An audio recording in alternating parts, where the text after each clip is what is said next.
Welcome back, everyone. First race of the season. Remember, you can like, share, and subscribe to the channel to stay up to date on all things the fellas. We come to you every race Sunday at 7 p.m. Eastern. To join in the conversation, we'd love to have you. So, guys, we see the pecking order is on full display now. No more sandbagging, no more hiding, no more guessing. Mercedes came out and dropped the gauntlet. We can see that they, for right now, got their car and engine right. They have the full package with George's win. Simon, I'm going to throw it to you. Yes. The race results on this one was predictable based on the qualifying, right? And we'll talk about practice a little bit later on the sandbagging that you mentioned. But Mercedes definitely have two fast cars. Congratulations to Russell for winning the race and Antonelli for coming in second. Got to give props to Ferrari and for having a decent car thus far as the start of the season. I'm very excited about that. I'm very excited that Charles and Lewis have a fighting chance, because they didn't even have a fighting chance last year. And Red Bull seems to have a fast car too. I think Max Verstappen has some circumstances that happened to him that really pushed him back into the middle of the field. But I am surprised about McLaren. As far as the race results are concerned, I didn't expect to see them, in the lower tier of the top four teams. So looking forward to a great season. Yeah. Ray? Yeah, it was okay. We got to see for now who has the actual power to push their vehicle forward, and we see who is lacking. And we also get to see that even though you get an engine from a team that's part of the series, you, the customer to that team's engine department, maybe they're not getting everything they should be getting. Maybe they're holding back on, some info for that client, just because they wanted to validate it for their primary team before they gave it to their customers. So I don't know. But anyway, I think it was just not to cut you right. And Red Bull showed up. I was a little disappointed with, what happened to one of their drivers, but it was okay. Well, I wanted to say this about the customer teams. It's very different than the way it was before, So yes, what they do now is, of course, Mercedes will have the car first. I mean, they'll test the package, get it set up with their car. And once they've gotten into a stage, then they'll release that information to their customer teams. Back in the day, in the Schumacher era, the customer teams always got like last year's engine. You never got the current year engine. So I guess in that regard, they're doing better.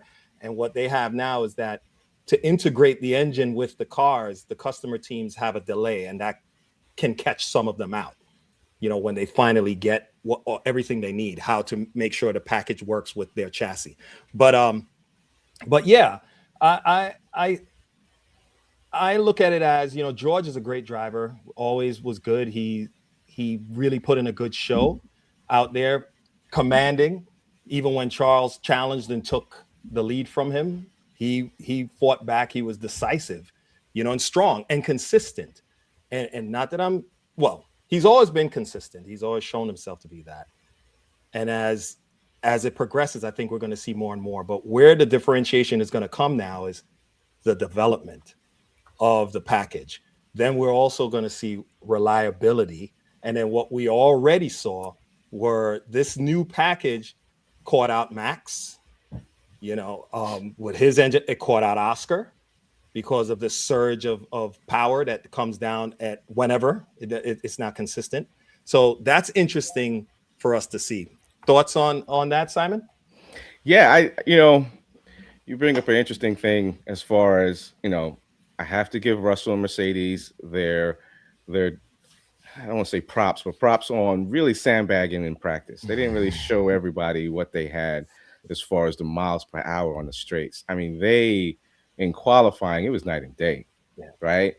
But what I saw from Ferrari in the turns and in the corners made me know that it was circumstantial that they were 4th and 7th, right? Based on all the red flags that we had in qualifying, right? Especially on qualifying number 3, where you put a certain amount of fuel in your car thinking you're going to go around 3 or 4 times, and when you only go around twice, you have too much fuel in your car, right? Just your tire strategy goes to all hell, right? And I knew when I saw the stats on the TV that Mercedes had Ferrari and everybody else on the straights, but it didn't have Ferrari on the turns. And when I saw that, I said, yeah, it's circumstantial. They're going to do well. And then that start with Ferrari really just taking off like a drag strip down the straight. I actually thought Lewis was going to get first at one point. And I knew right then and then, okay, it's a 2-team race for this race. I don't know what's going to happen on the next race, but it's going to be Mercedes and Ferrari. There's no one else that could compete with them at that point. Just on the first corner. Right. Yeah, I agree. Ray? Well, yeah, maybe. We'll see. Yes, it's just the first race. So, yes, these 2 teams showed up for the first race, and they were there, to execute what they had brought to drive for the race, right? So we'll see as the season goes on, right, as to where things pan out as, more people get a grip on what they are bringing to the show, right? And at the same time, I believe there is an FIA meeting. They're going to talk about Mercedes engine, right? And the technology deployed in that. So we might see a change depending on where that goes as to the performance of the Mercedes car, right? So, so we'll see. There's a rule change coming up, and I think it's going to impact what we see in the field, right? So the only car that was true, I would think, from practice to race was Aston Martin. Right? Who? Oh, yes. Right? Okay. So, yeah. They weren't sandbagging at all, right? Yeah. So, but I think everybody else was doing some sort of sandbagging. Because you mentioned Aston Martin, I just want to drop this in. I wonder. I don't know. I feel bad for Fernando, right? I feel really bad for Fernando, right? Because this is his second go around with Honda, right? In 2015, he was with McLaren, and they came in with Honda, and I'll just say it, the Honda engine was trash, right? And it was. And here we go again, that now, and I said it last season, I said it, provided Honda provides a good car, because we know the chassis is going to be good, because Adrian Newey designed it. The Honda engine was the question mark, and here we have arrived, and here it is. It is yet again trash, right? And the thing that gets me is that I look at that and I say to myself, how is it Honda, which has won world titles in Formula One, has a trash engine, and Audi just coming into the sport with their own power unit, and they're doing good? Like, I don't know. I've always been leery of Honda over the years, that they come in and then they'll stay for a while and then they'll leave, right? And then when they come back, I wonder, some of the teams may feel like, they've won races, so let's go with them, and then they're trash. Anyway, I feel bad for Fernando. I'm sorry. So I'd like to follow up on that. I'll throw this out. Well, when Red Bull had them, right, as their engine manufacturer, right, before Red Bull went to do their own power plant, is it possible that they drew? Oh, you froze there, Ray. Come over to Red Bull. No, rephrase that. You froze for a second. I'm sorry. Rephrase that. So I'm just saying, did Red Bull, drain the knowledge base that Honda had when they went to, make their own team for engine manufacturing? Yeah, Red Bull took who they could from Honda and from Mercedes and from any other team that had quality people, sure, to build up theirs.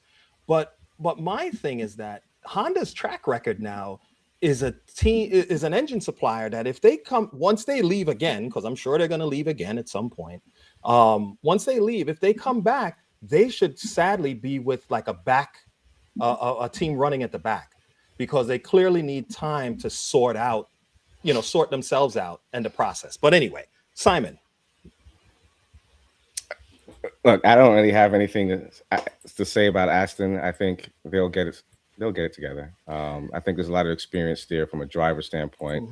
But you're right. The Honda is questionable, suspect at this juncture.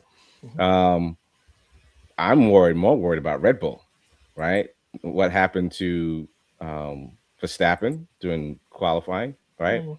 And see, it really cost him the race. He might have been up there with Mercedes and Ferrari, right? And then Hadjar's car went out. So, there's issues there. There's issues that they have to fix. But it's the first race, and everyone's, you remember what happened 4 or 5 years ago with the new chassis. Everyone was struggling the first couple of races. So we'll see what happens. Well, I'll say this. To finish I just feel bad for Fernando because he's 44, going to be 45. He has a limited time. He's trying to win that third world title.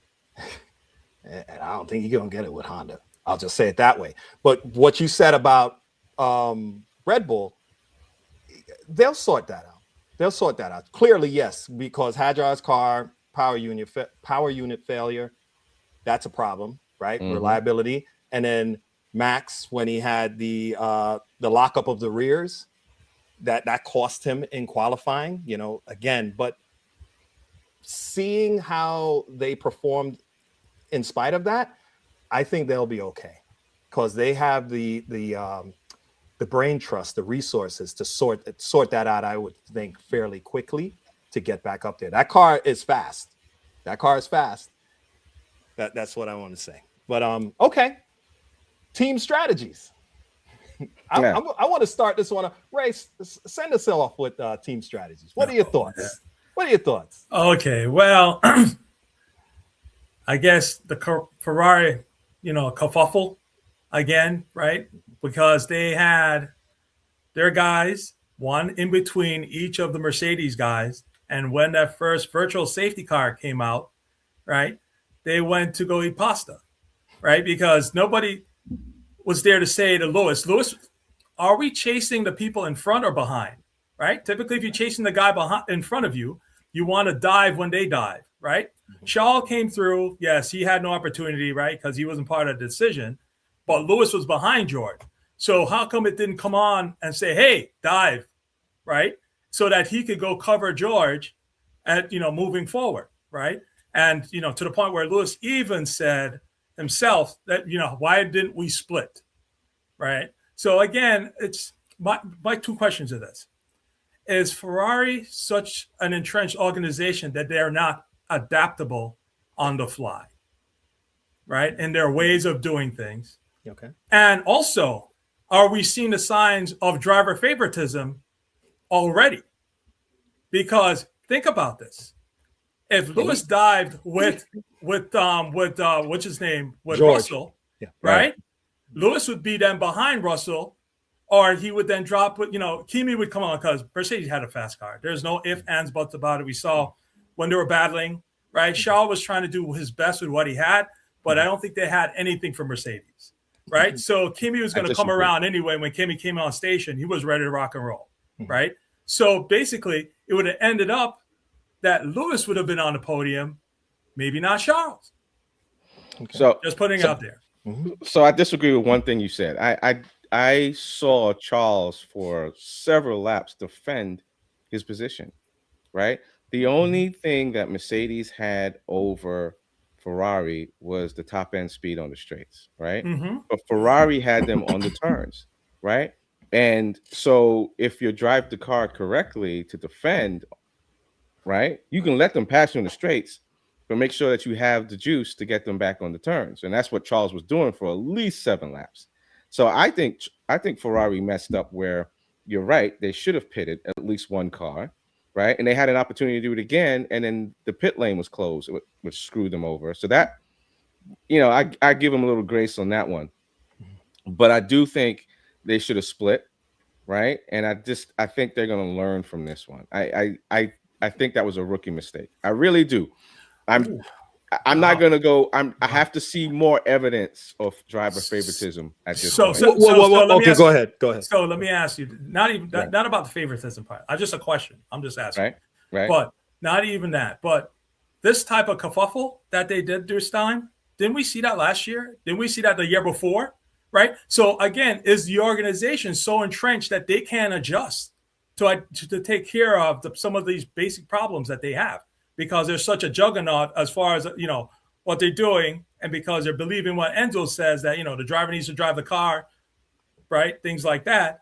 Is it the point that they cannot shift? Or what's that saying? Or you can't teach an old dog new tricks? Is that what we're saying? Can I answer that, Ralph? Go right ahead. Go 50 seconds. I think last year there was no chance of them winning. Mm-hmm. And the mindset and the priorities shifted. I believe that there's a chance. When I say shift, that means they're not going to give it their all to be very flexible, because there's no real need except for them getting second in the championship. That was the only thing they were fighting for last year, and they lost it, right? But this year, I think they have a car that can compete, and they're going to have to be flexible. They're going to have to be thinking out the box. They're going to have to be thinking about plan A, B, C, D, and E. They probably only had 2 or 3 plans for this, because you're right, they suck. But they're gonna have to if they want to win, they're gonna have to get better. Yeah. Well, sorry. Go ahead. No, go ahead. Go ahead. I want to tap out. So no. I just think that even you know what? I'm out.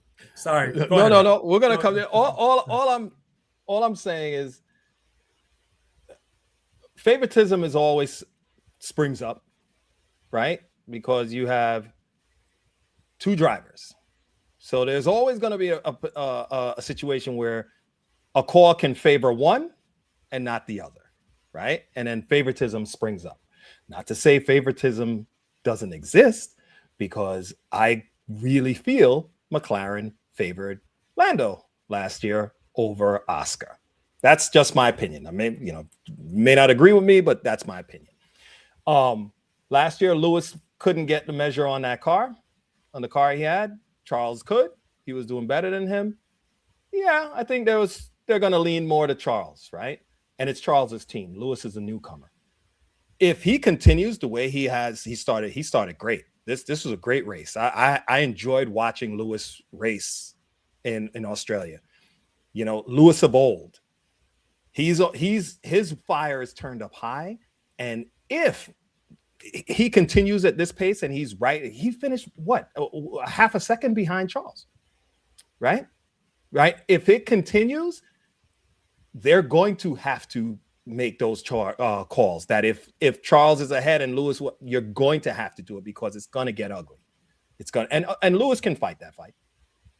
And he's a big guy. He knows, he's been around. He knows the politics of F1, so he should be fully prepared. I think now that if he does indeed have a car under him that he's comfortable with and he can challenge for wins or podiums, you're gonna see, and I'll just say it, and nothing wrong with it, you're gonna see the dickish side of Lewis come out, and it needs to. As DC said, Formula One is not a finishing school. As I say, it's a shark pit. That Shark Tank that you're throwing into, you better be able to, defend yourself in there, or else you're going to get eaten. Yeah, Simon, he's going to be a Richard for sure. And I think if they had tires ready in the pit for him, Lewis would have went in. Right. But it didn't make sense for him to go in the pit because they weren't ready for him, right? And they should have told Lewis, come in, we're going to do the split, not Lewis having to tell them. Right. But they'll fix that. I have a fix. Go ahead. Can I just jump in one more time? Sure. I agree partially with what you said, Simon. And I think the thing that Lewis needs to learn is not like he was with Mercedes, where their act was always together. He has to adapt what Carlos Sainz did. you got to tell them what they want, what you want, right? And I think that's what Lewis needs to pick up on now is that, hey, and George did that too, the Mercedes, right? When Lewis was there for his last go, George did that. He made some calls on the fly. Hey, I'm coming in. Boom, right? Or I'm staying out.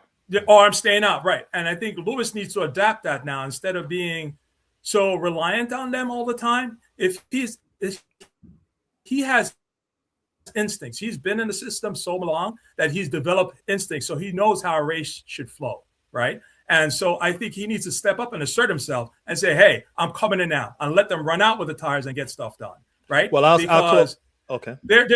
One last thing, because they've been doing this for years.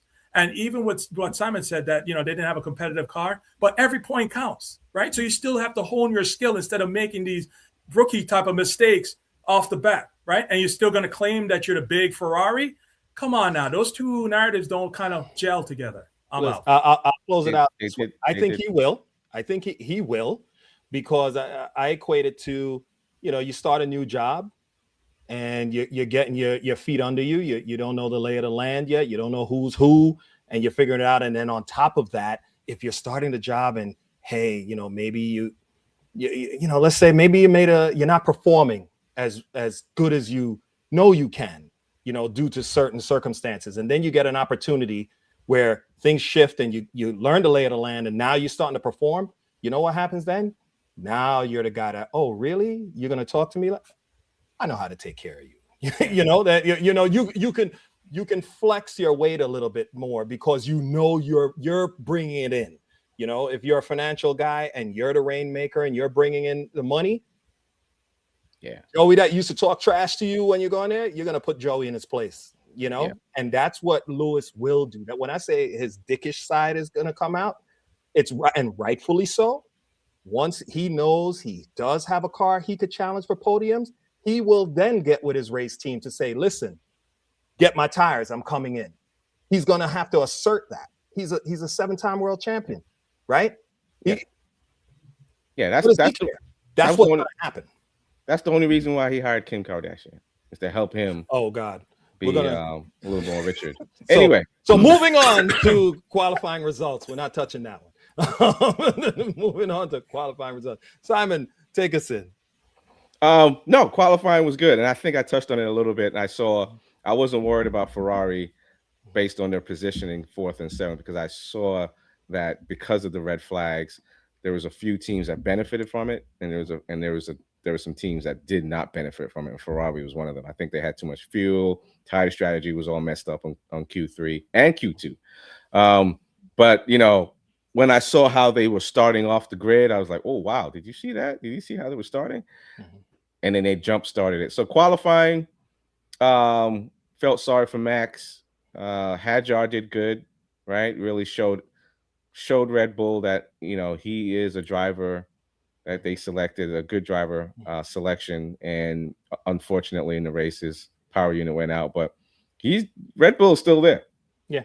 I think it's right now it's Mercedes, Ferrari, and Red Bull in the mix. And I do worry about these chassis and these new engines and power units being reliable. Yeah. Right. Well, I agree with Simon, and I'm just going to leave it with that for now. Okay. On that topic. I agreed. You touched on something, Simon, that I want to say too. I was impressed with Isaac Hadjar's performance in the second Red Bull.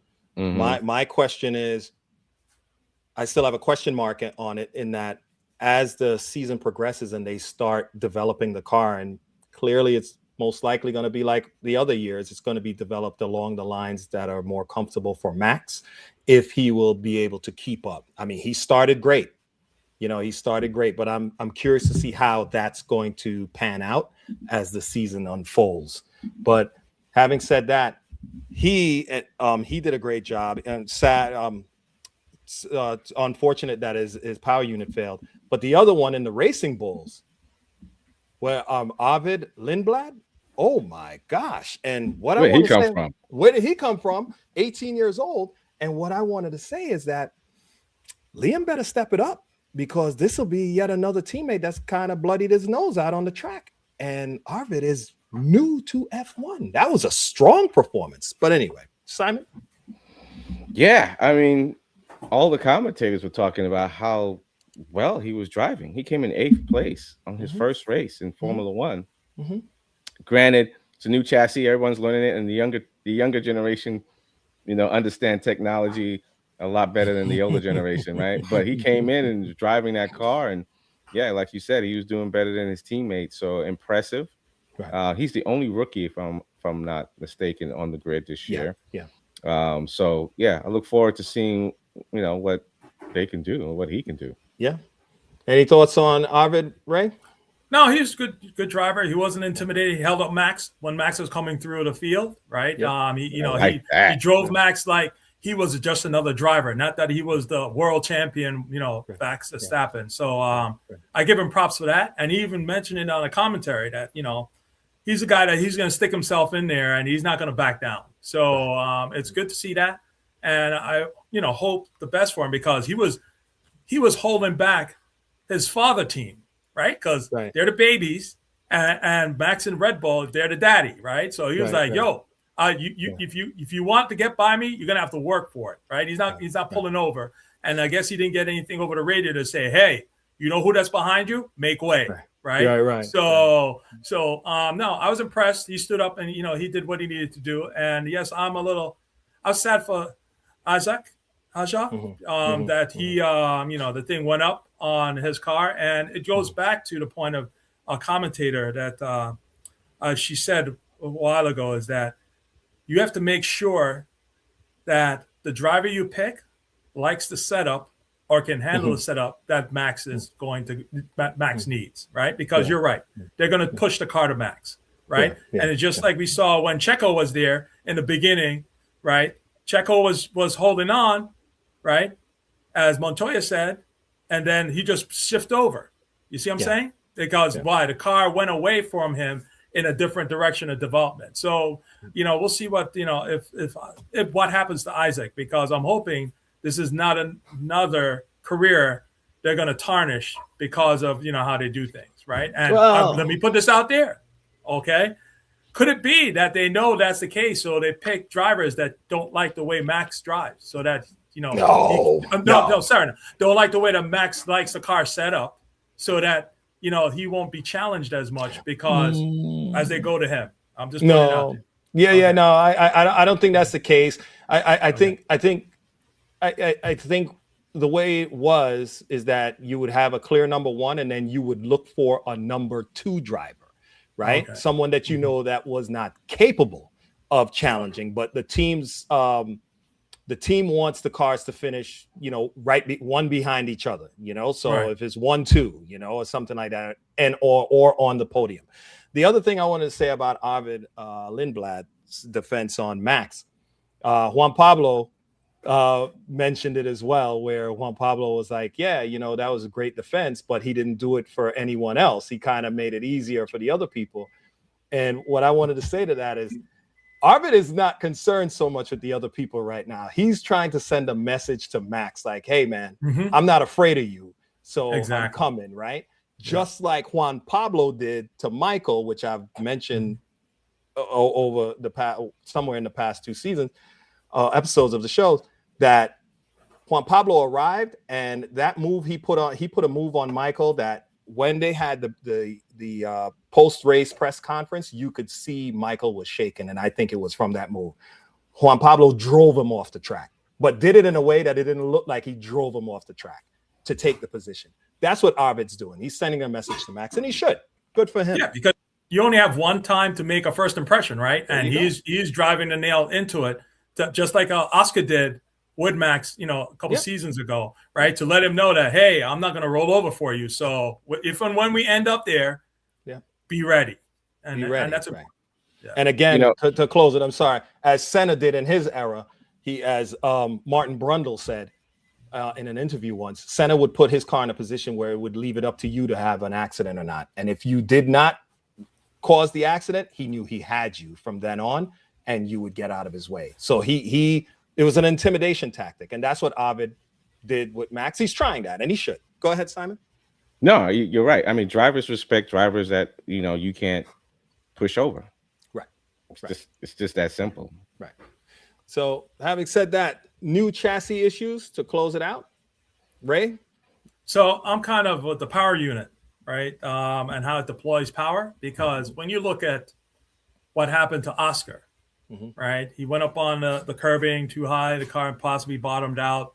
And, when he went to throttle, so it kind of, I'm assuming, let me say that there's no LSD, limited slip differential, in the car, because if you have a limited slip in your car, typically that the wheel that has no traction does not get all the power, right? The wheel that the power goes to the side that has traction, right? And the way the car spun is that when he came down, went to power, right? It's almost like they locked up the rear. So everything got the same power, right? And the guy that was on the outside, he grabbed him and then pushed him around, right? Yeah, the outside tire, right? So I'm just kind of curious, like, they still have a lot to work out with this new power unit solution that they put in place to, make it that the drivers can drive, right? Because some of the drivers complain that they have to do a lot of coasting in order to reach, do regeneration. As I said in the last one, that it reminds me of the time I was in a Tesla, and the person had it set up for 1 foot driving, that where you come off the gas and then it starts regenerating and brings the car down, right? So I think the FIA has more tweaking that's going to be needed in order to get this solution that they have in place or modified to provide the type of spectacle that we as spectators are looking for. And I agree. Simon? I love what I saw in the first race, right? I love the interaction I saw with Mercedes and Ferrari. I love what Charles was doing with Russell. I love the adaptive aero is what they call it, right? No more DRS. I'm just worried about reliability the first probably 10 races, right? I think right now a lot of things have to be ironed out, and a lot of things have to be tested and really understood. And I think we'll get there, but man, if there's some real good reliability, I think we're going to see a really good, entertaining season. I was entertained those first 10 laps. I don't know about you guys, but I was. Well, I'll say this. I that was the purpose, I guess. But from what I've been reading and checking out, and from what I saw, from a pure racing point of view, that's no longer in Formula One. So it's a lot of management, in that how you're going to deploy the battery, when you're going to regen, how you're going to do that. And a lot of the passing that you're seeing was that, there's no more DRS. So if you're driving the car the way it's designed right now, you're not really going to your maximum potential that you would have, let's say, in an older Formula One car.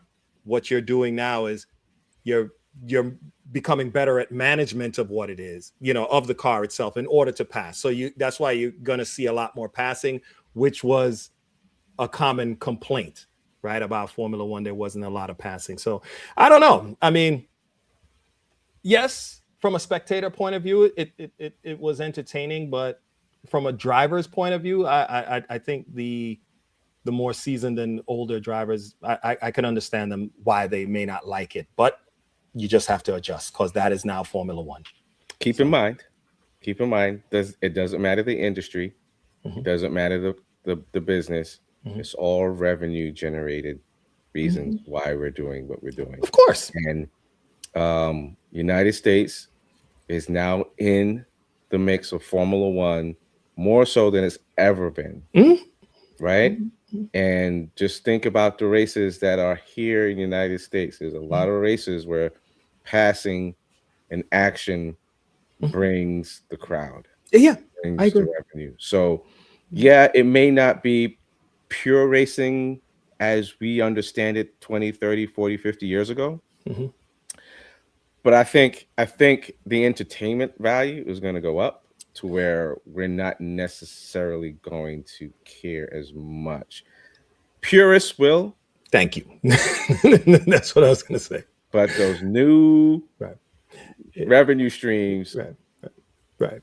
And Simon, yeah, I guess that's the conundrum, right?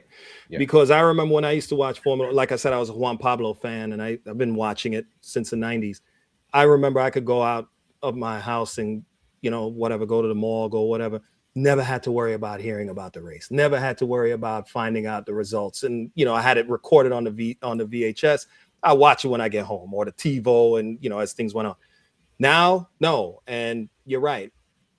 You know, I'll close it this way. It's kind of like what I've had this discussion with Ray, and I think with you sometimes, Simon. It's like auto manufacturers. So let's take Porsche, for example. Porsche has always been a company that made performance-oriented cars. I know it's a sore spot for you, Ray, but performance-oriented cars. But I remember reading an article once where they said there were two types of Porsche buyers. There were those that bought it because it signaled they had arrived in their career, and then you had those that bought it because they were truly into the driving aesthetic of the car, the history of the car, and the driving pleasure of the car. But what has Porsche done, which they had? I'm not throwing any stones. I've had this discussion with Ray where it seems the cars that, let's say, the enthusiasts would really want are now, those are limited production cars, right? And the mass units that they're putting out is to cater to everyone, right? And that's what they're about. If they want to sustain themselves and be profitable, you need you need to catch more fish in that net, right? So the enthusiasts, the diehard enthusiasts that may not be able to afford those limited production, really performance-oriented cars, they're going to suffer. But at the end of the day, they're going to buy classics, like kind of like what we did, right? Right, retro mod. So, right. Yeah. But, you know, you have to find your way. But the company is going towards, you know, they are trying to sustain themselves and be profitable. And that's, in a way, sadly, how Formula One has become. But it is what it is. But your business has to evolve with the new generation. The old generation is eventually going to, you know, no longer exist. So you have to evolve with the new generation. The new generation wants what you but so I'll say this, but then the question becomes, is everything that's new necessarily good, or should be? No, or you can answer that right now. Right. Okay. So yeah. but it is what it is. It is. Gotta evolve, or you're going out of business. Or you go out of business, unless the entire model across the globe changes, and that's not, you know, anyway. So next week we have China. So any predictions?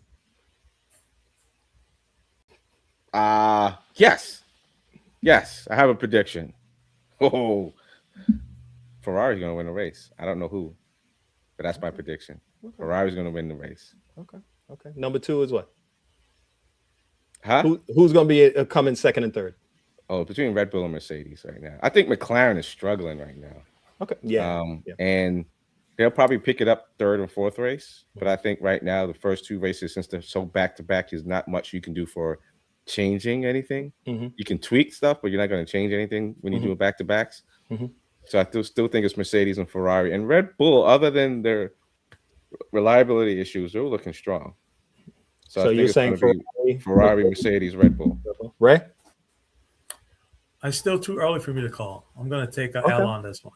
Okay. All right. No problem. I think it's going to be George again. I think it's going to be George. And I'll gamble. I think Lewis is going to podium. I'm going to say Lewis will be third. Second might be Charles. I got to see how Kimi handles that. But so I'll say it's George, Charles, Lewis. I tell you what, just one last thing.